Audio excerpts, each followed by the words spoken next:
Halo teman-teman, kita jumpa lagi pada channel saya Cuap-Cuap Hardi, obrolan ringan kehidupan. Nah, kali ini rubrik sudut meja berbeda daripada yang biasanya.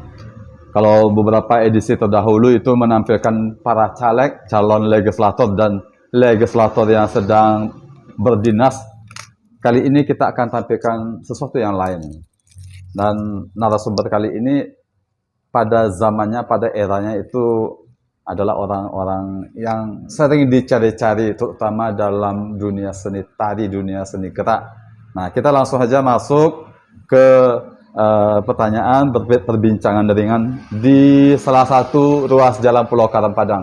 Selamat sore Pak Thomas. Selamat sore Pak. Pak Thomas, saya mencatat ini nama lengkapnya Thomas Suwirso, panggilannya Thomas. Ya. Lalu di sini saya mencatat juga usianya 82 karena kelahiran tahun 1941 di Sibolga ya. Dan merupakan sulung anak yang pertama dari 7 bersaudara. Nah, pada eranya itu warga Kota Padang ini pasti mengenal Pak Thomas Suwirso, Pak Toms. Ada juga sanggar tarinya Toms Dancing lah begitu ya. Itu mungkin yang seusia saya lah, mungkin ada mengenal itu usia-usia 50, mungkin 60 atau 40 lah paling tidak itu. Nah, kita langsung nih. Memang dunia tari ini dunianya Pak Thomas ini. Cerita dong bagaimana? Silakan. Saya terus terang ya, saya mencinta seni ini dari kecil. Waktu saya masih 8 tahun, tetangga saya kan suka dansa. Ya. Saya tanpa belajari menengok-nengok saya sudah bisa dansa sendiri. Dengan anak buahnya, anak Chan es krim. Gitu. Jadi bukan berarti ya, saya mencintai seni ini sampai ke akar-akarnya. Karena masalahnya ya, saya tidak mau di Kota Padang ini dalam pertemuan-pertemuan tarian-tarian yang terbang boytren di Jakarta tidak terlahir di Padang. Jadi saya menggerakkan di Padang ini sehingga saya bisa berkarya lebih bagus lagi, karena dari mereka itu yang masih tidak tahu apa kan. Kalau sana kan berarti kan mereka sudah menguasai semuanya kan. Ya. Jadi, dan sudah berapa kali diadakan. Yang paling titik poin yang paling besar buat saya ya, yang saya rasa sangat saya banggakan, perayaan 75 tahun gereja Katedral Padang maksudnya. Mengapa begitu? Karena saya sendiri boleh katakan banyak tantangan dan banyak masalah dan banyak hal-hal yang luar pada dugaan, tidak sesuai dengan apa yang dimaksudkan dalam kategori rapat gitu kan. Tetapi memang setiap kita akan mendapati sukses sebuah acara, sering itu terjadi masalah-masalah yang luar pada dugaan. Dan kemudian saya mendapat satu kebanggaan dari uskup waktu itu, dari Itali datang yang melihat karya saya. Dia katakan,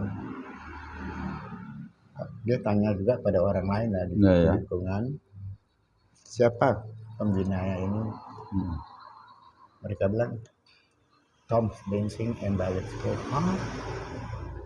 Padang ada Tom Dancing and Ballet School? Iya. Dia kemudian turun dari pentas, langsung berjalan dengan saya. Dia bilang memang dia dari Vatikan. Gitu. Jadi perayaan itu kan masih uskup salah satu dari Vatikan datang.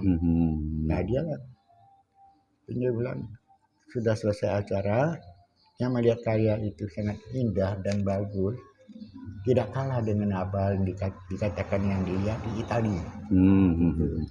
Dan saya cari musiknya juga inspirasi dan sesuai dengan selera mereka juga sih. Jadi mengakibatkan saya nggak percaya bahwa saya bisa sukses, atau bukan saya mengarang karya itu bisa sukses. Tetapi buktinya uskup mengatakan luar biasa dengan saya. Pak Thomas masih ingat itu tahunnya?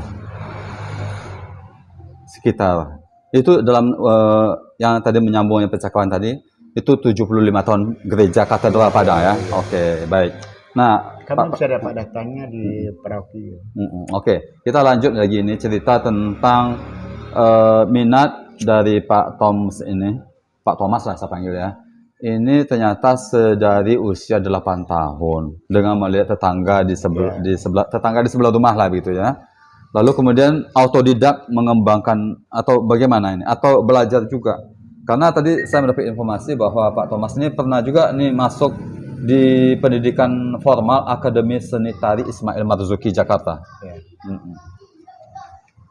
Kalau saya terus terang saya dapat di sana pengarahan dan pembinaan diberikan bagaimana cara mereka yang diajar menari ini bisa menguasai musiknya apa maunya temponya itu.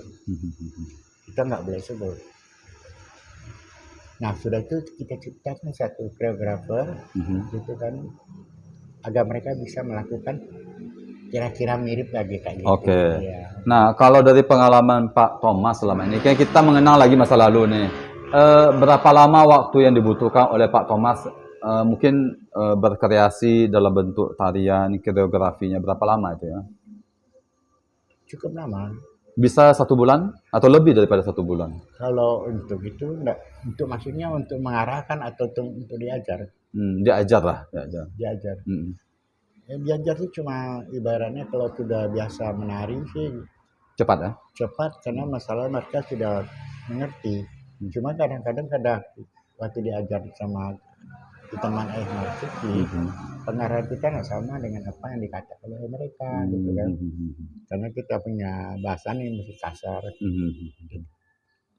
Pak Thomas, saya melihat di sini bahwa ada daftar pelajarannya Caca Latin, Caca Ballroom, Boogie Woogie, Foxtrot, Slow Foxtrot, Country Line Dance, Rumba Cuban, Waltz, Quick Step, Ballet Blues. Ini banyak sekali nih mata pelajaran pada waktu itu ya. Ini 1 minggu 2 kali, lalu khusus untuk anak-anak balet 1 minggu 2 kali. Ini sangat beragam ini jenis tarian ini. Bagaimana nih bisa menguasai ini? Hanya begini, setiap gerakan mempunyai nama, ya kan, sesuai dengan takokan musik yang ada. Kalau kita tahu dengan musik, ini tempo 4/4, gerakannya apa? Quick step, kan? Kalau 2/3 itu berarti waltz. Jadi banyak hal yang kita harus mempelajari dari perasaan kita sendiri melahirkan dan membayangkan apa yang akan kita sebutkan kepada audien, maksudnya orang-orang yang melihat itu ya. Nah, jadi otomatis mereka itu mungkin masih bertanya-tanya juga apa yang dimaksudkan apa. Yang penting saya lihat yang saya tujukan itu ternyata sesuai dengan apa yang saya katakan itu terjadilah. Dari antara yang tadi saya bacakan ini daftar mata pelajaran lah gitu bagi katakannya. Yang paling sulit yang mana dan yang paling mudah untuk segera dikuasai gerakannya apa? Yang paling sulit itu kalau buat saya nggak ada yang sulit kok. Tentu ya gurunya ya. Iya susah dikatakan sulit. Iya. Kadang itu sulit lebih indah daripada yang bagus. Ya kan?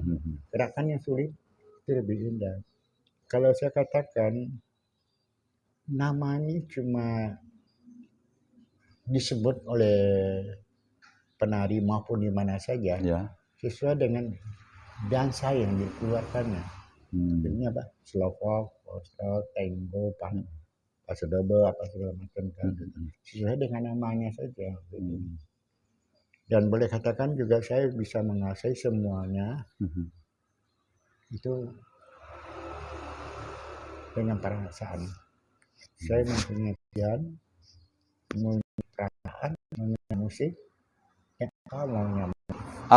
Ketika mendengarkan musik ini langsung Pak Thomas tahu ini kayak kita gerakannya. Benar. Kalau musik ini berarti misalnya foxtrot misalnya begitu ya. Kalau ini misalnya caca, boogie begitu ya. Kalau itu sudah umum orang tahu. Tapi banyak kan seperti quick step, slow foxtrot dan tango itu minim yang tahu. Tapi setelah saya ajar banyak juga udah mengerti. Tapi banyak orang nggak ada minat karena kesulitan gerakannya. Iya, iya, iya. Tinggi sekali. Iya, iya. Nah, kan boleh dikatakan Pak Thomas pada waktu itu ada sanggar tadinya lah gitu ya. Boleh katakan itu sanggar tadinya. Rata-rata berapa lama yang dibutuhkan oleh orang untuk bisa menguasai satu tarian lah gitu? Oh, Rata-rata. kalau untuk menguasai saja cukup 3 bulan sudah bisa 3 menguasai. bulan. Tapi kalau untuk memperdalamkannya dalam satu gerak itu bisa bertahun. Karena musiknya kita tidak bisa pakai yang sama atau mau didik sebenarnya secara profesional ya. Mesti 3-4 tahun. Dalam satu tari saja. Satu jenis tadi ya, satu jenis ya. Sehingga bersih dia mendapat semuanya. Kemudian dia lupakan bisa aja, tapi itu sudah termasuk memori yang disimpan oleh dia sendiri. Dan kemudian dia bisa mencipta lagi gerakan yang lain dengan musik yang sama.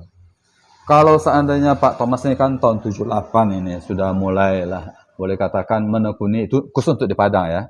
Karena sebelum itu sudah berkiprah sebelumnya di Jakarta. Boleh tahu nih cerita sebelum di Padang nih, apa kiprah dari Pak Thomas ini? Saya waktu itu saya mulai dari awal ya. Saya di sini sama ribut dengan saudara juga sih. Tinggal di Santa Teresa di bawah asuhnya Suster Yosefa.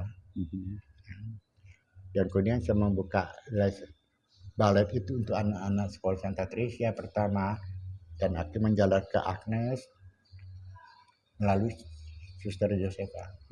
Ini yang sekolah yang disebut itu berada di mana? Di Padang atau di Padang? Di Padang, oke.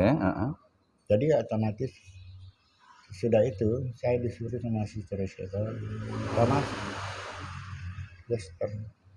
berangkat kamu ke Jakarta. Saya sudah kasih tahu sama kakak saya, dia akan jemput kamu di airport. Terus saya berangkat ke Jakarta kan. Dan kemudian tinggal sama Tante Flora, namanya Tante Flora. Sama Tante Flora itu. Dia mau ajak saya ikut anaknya lagi tinggalkan dari Belanda. Gitu. Tapi saya tolak, bilang nggak mungkin karena masalahnya orang tua saya masih ada. Saya nggak sampai hati tinggalkan dia. Aduh, dia bilang sayang tahu, di sana kamu lebih bisa mendapat ide-ide dan yang luar biasa bagus. Karena kamu punya seni yang sangat tinggi. Cuma saya boleh katakan ibarat orang bodoh lah. Ya tante, tapi tidak mungkin saya tinggalkan orang tua saya itu. Orang tua Pak Thomas waktu itu di mana? Di Padang. Di Padang. Kondisinya sakit atau gimana orang tua? Enggak, masih aktif. Masih menjual es durian gitu kan. Oke. Masih aktif. Akhirnya tadi cerita tentang ada mengajar beberapa tempat di Jakarta ya, Ursula dan seterusnya itu. Ya. Nah, itu di Jakarta semua. Oke. Sampai dengan tahun 78, akhirnya tahun 78 ke Padang. Buka sanggar tari juga waktu itu. Saya buka pertama kali di Sungai Bong. Jadi namanya Toms juga? Enggak, belum pakai nama itu. Saya minta si Licen, tahu Licen lah. Enggak pernah tahu. Tapi terus mengalir aja. Tadi di Sungai Bong itu kan orang tua hobi dansa. Ya. Jadi si Licen bilang kita buka lah studio saya di sini. Ini sebagai Krisna gitu pada waktu itu. Boleh, enggak apa-apa. Tetapi saya bilang kalau saya ada di sini tidak begitu karena tempatnya tidak spesial dibikinnya gitu kan. Jadi saya bilang tidak usah dipanggil orang lain, kita saja dari keluarga mak semuanya gitu. Karena mereka belajar. Dan kemudian akhirnya saya dipanggil di ormas gitu kan, sepertinya untuk TNKRI mengajar gitu. Karena orang sebelumnya sudah tahu pemirsa bahwa Pak Thomas ini bisa menjadi guru tari, begitu ya, Iya. atau instruktur tari lah begitu ya. Dari sekian tahun menangani sanggar tari ini Pak Thomas, Iya. ada nggak pengalaman yang paling membekas? Oh banyak. Tapi kita tunggu dulu pemirsa, kita jeda sebentar untuk masuk ke sesi berikutnya. Apa itu pengalaman yang membekas dari Pak Thomas? Teman-teman, kita masuk lagi pada sesi kedua setelah jeda sebentar. Dan pasti kita ingin tahu, apa sih pengalaman yang membekas bagi Pak Thomas Suwirso, Pak Toms ini? Silakan Pak Toms. Pengalaman sangat berbekas buat saya. Saya merasa ada sedikit sedih. Saya nggak yakin bahwa diri saya itu bisa untuk melakukan sesuatu dan memberikan kepada yang lain, melahirkan karya. Jadi otomatis saya juga bingung, kok saya bisa gitu. Itu pada momen kapan itu? Atau peristiwa kapan itu? Atau perayaan apa gitu? Di waktu event-event besar, sepertinya di Gor Prayoga ya, terus di halaman gereja, pun juga ada juga di ABT, gitu kan. Jadi saya bisa mengarang sebuah karya tanpa dugaan orang, seperti sampai entai yang saya lakukan ya kan gitu. Banyak segi-segi yang lain, termasuk seperti bridal dance itu, waltz gitu, kayak kerajaan gitu kan. Jadi semua itu saya yang bina mereka itu. Saya sudah katakan kalau untuk mendapat yang bagus, kamu mesti belajar lama sama saya. Jadi step kamu lebih bagus. Tapi hanya karena waktu singkat 3 bulan, ya asal saja dulu.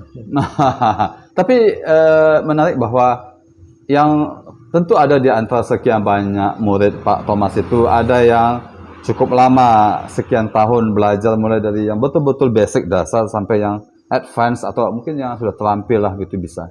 Paling lama berapa tahun belajar sama Pak Thomas ya? Itu saya nggak bisa katakan ya berapa tahun, karena masalah saya juga dari segi pengalaman yang ada di Taman Isma itu. Di waktu saya masuk di Taman Isma Marzuki, dosen dari luar negeri datang. Kemudian mungkin dari pembimbing lain mengatakan ada murid baru kan. Dia panggil saya, Thomas, maksudnya datanglah di sini. Ya. Peragakan sebuah tarian, dia bunyikan musik dan apa saya kenal. Dan dia mau melihat apa yang bisa dilakukan oleh Pak Thomas pada waktu itu ya. Jadi otomatis saya lakukanlah gerak yang saya lahirkan sebuah karya yang mana sesuai dengan irama itu, dan kemauannya apa musik ini gitu kan. Itu dia katakan, kamu punya seni sangat tinggi gitu. Kamu bisa menghayati musik yang saya kasih ini tanpa ada irama yang pasti.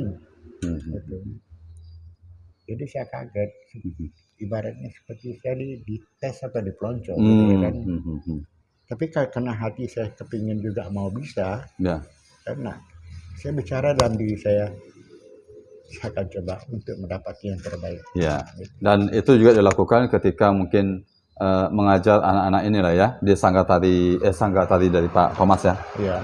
Tom's apa namanya? Dancing and Ballet. Tom Dancing and Ballet ini sejak kapan berdirinya? Masih ingat Pak Thomas? Aduh, ingatnya itu sekitar tahun 70-an atau 80-an? 70-an. 70-an ya. Oke. Baru ingat tahun 70-an. 70-an. Ya, karena waktu itu saya baru balik dari Jakarta. Waktu bapak saya sakit keras.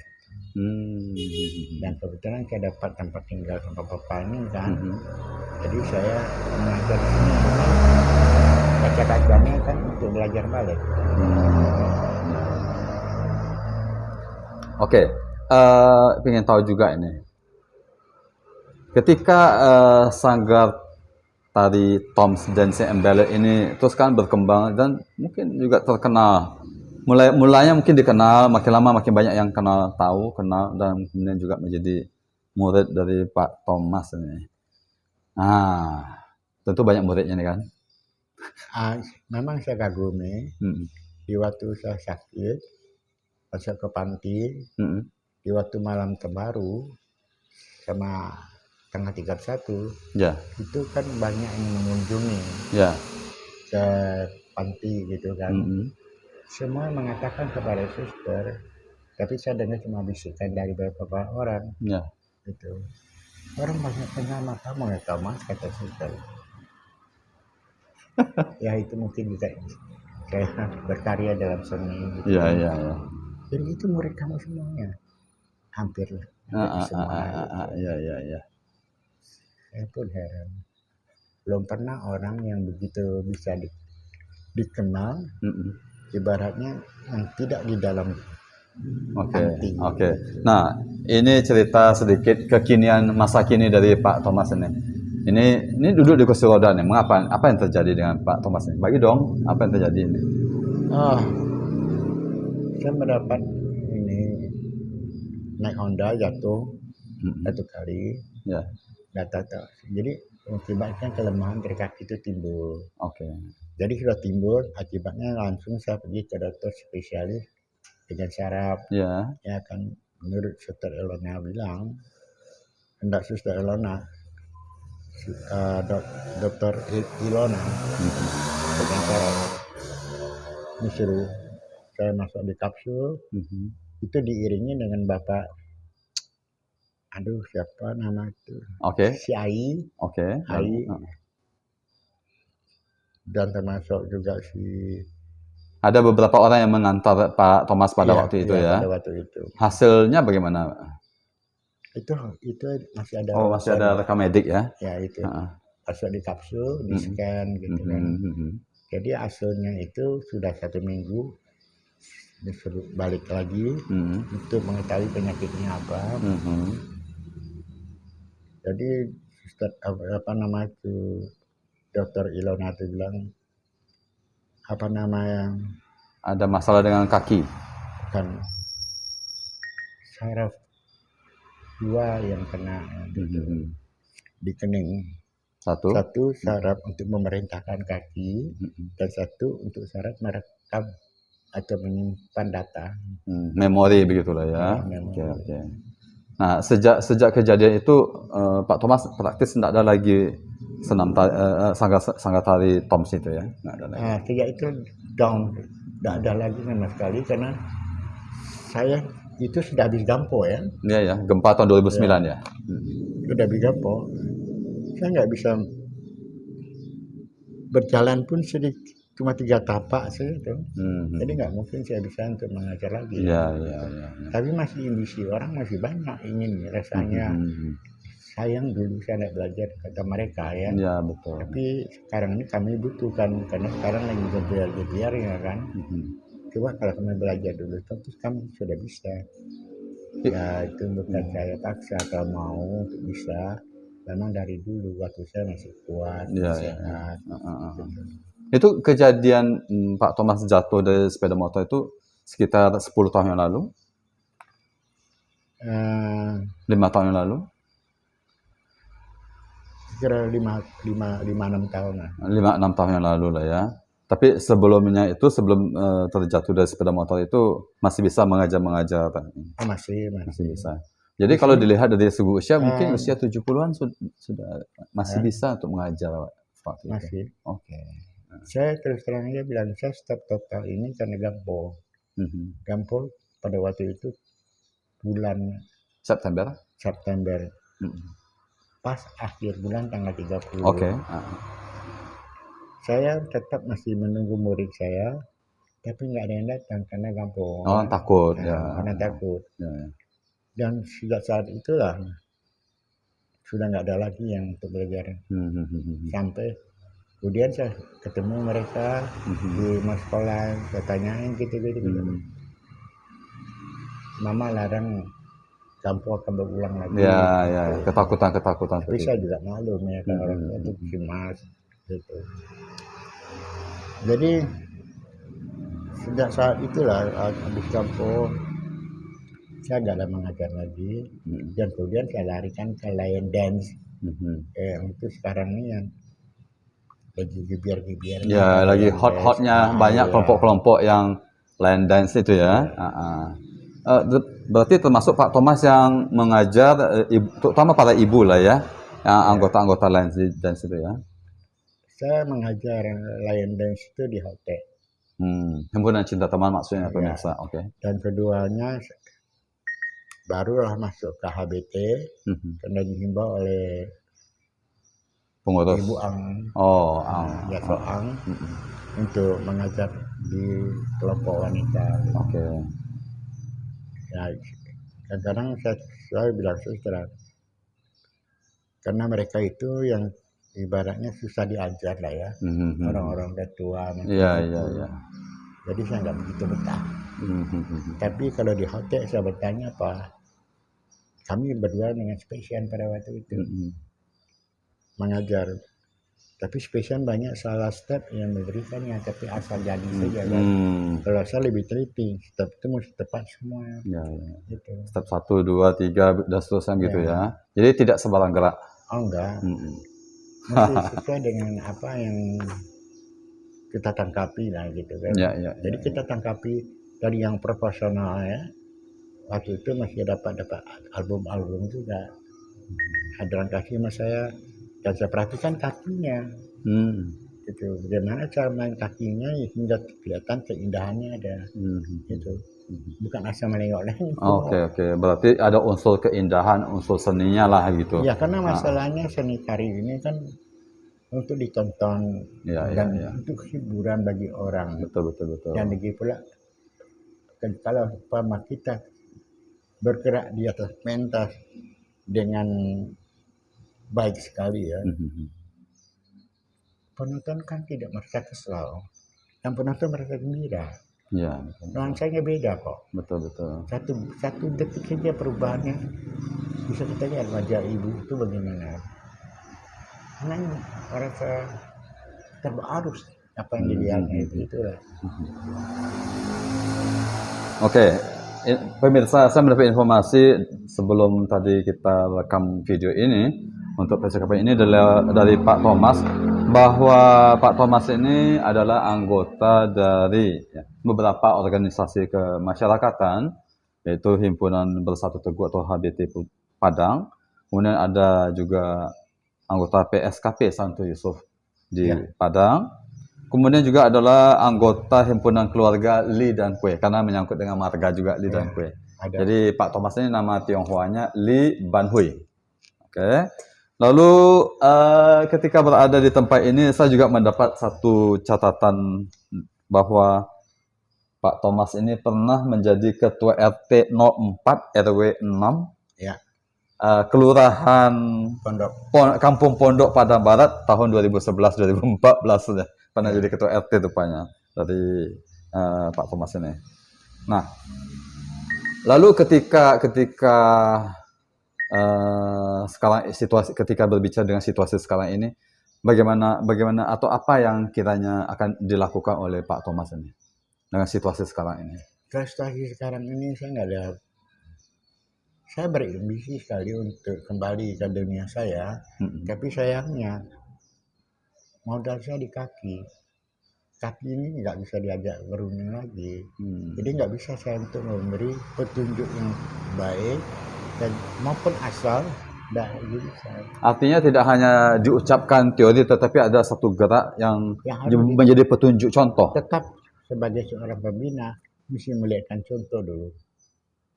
Baru mereka bisa menangkap, nanti dipoles supaya lebih indah gerakan itu juga.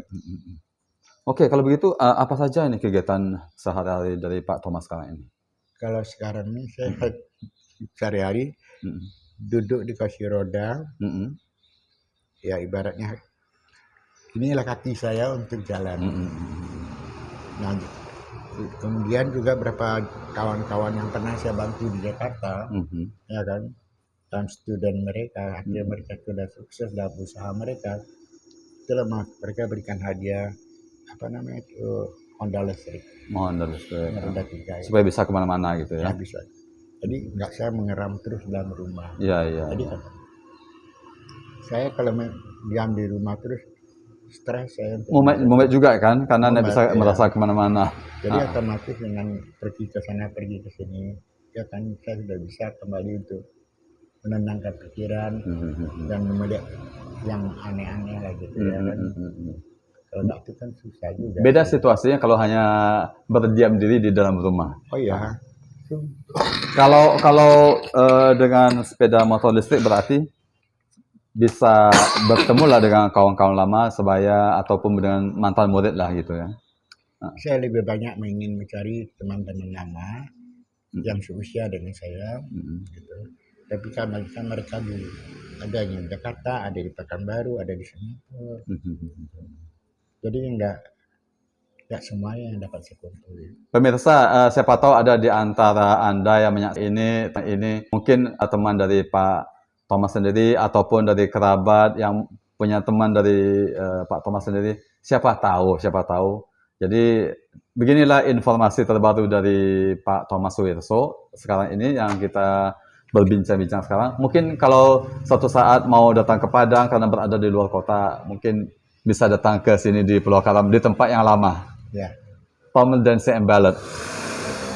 Terakhir dari Pak Thomas, ada mungkin sesuatu mau disampaikan nggak untuk kita semua nih, untuk orang muda atau yang sebaya juga, boleh silakan. Sesuatu saya mau sampaikan kepada pengikut dalam yang sekarang lagi bagaimana lagi tren ya. Petik line dance country. Ya. Saya mohon para pembina utama yang untuk mengajar orang itu usahakan stepnya yang rapi dan jelas di mata. Gitu. Dan juga saya minta kepada siswa yang mengikuti latihan-latihan line dance itu juga menjiwai lagu. Karena kita menjiwai lagu, kita mendapat itu ilmu yang paling indah dalam gerak. Mungkin kalimat terakhirnya mungkin bisa diulang lagi. Ini menarik perhatian saya nih. Menjiwai lagu, mendapatkan gerak yang indah. Iya, udah pasti. Kalau kita sering mengulang itu juga dari kasar jadi halus, apa tidak luar biasa. Ibarat rumah sekolah juga pernah kita guru mengajar strap loh, harus ditulis saya nakal bikin 100 kali. Maksudnya apa? Maksud supaya tulisan kita makin lama makin bagus. Ya, ada maksud dan tujuannya. Itu makanya saya juga bikin begitu pada mereka. Tapi sayangnya karena mereka bukan satu ikatan, hanya sekedar welcome main-main gitu aja. Kami tidak mau proporsional Jokowi. Kami mau itu hajar asal bisa. Pening saya. Belajar asal bisa. Asal bisa. Jadi saya bilang segala macam itu tidak ada guna belajar. Jadi kalau mau belajar serius dan kamu juga akan mendapat hasil yang baik juga sih. Sempat kamu turun. Siapa juga Pak Thomas. Ternyata karakter kamu tidak benar. Ya kan? Bagi saya juga jadi cacat. Ya. Tapi saya tidak merasa dirugikan lah ya kan. Jadi makanya saya pesan kepada semua orang atau masyarakat Padang umumnya, terutama orang-orang yang di daerah pondok ikut dan lion dance itu. Saya cuma memperhatikan satu cara yang paling indah, step diperindahkan, kedua feeling musik kuat, dan ketiga letakkan kakimu di atas musik, kamu bisa merasakan satu gerak yang tersendiri lagi. Oke, baik. Pemirsa, akhirnya kita sampai pada penghujung dari percakapan. Sebenarnya mau lama-lama lagi nih cerita tentang berkaitan dengan gerak tari. Dan sebenarnya Pak Thomas ini kan boleh katakan udah pakarnya ini ya. Kita mau berbincang lebih lama, tapi waktu juga yang membatasi kita. Ucapan terima kasih kepada Pak Thomas ya, sudah bincang-bincang, meluangkan waktunya. Semoga apa yang tadi disampaikan dalam percakapan ini bermanfaat, berguna untuk kita semua. Terima kasih, selamat sore.